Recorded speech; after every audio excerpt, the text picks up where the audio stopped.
अस्सलाम वालेकुम। मेरा नाम शाहिद महमूद है। आप देख रहे हैं जोन EBS TV।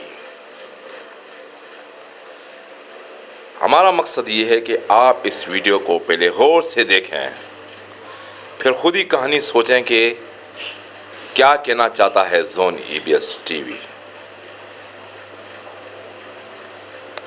कुछ खूबसूरत लोग हैं, कुछ हसीन लोग हैं और कुछ ढैंचे हैं। क्या मतलब है इसका, क्या मकसद है? देखते रहिए ये वीडियो।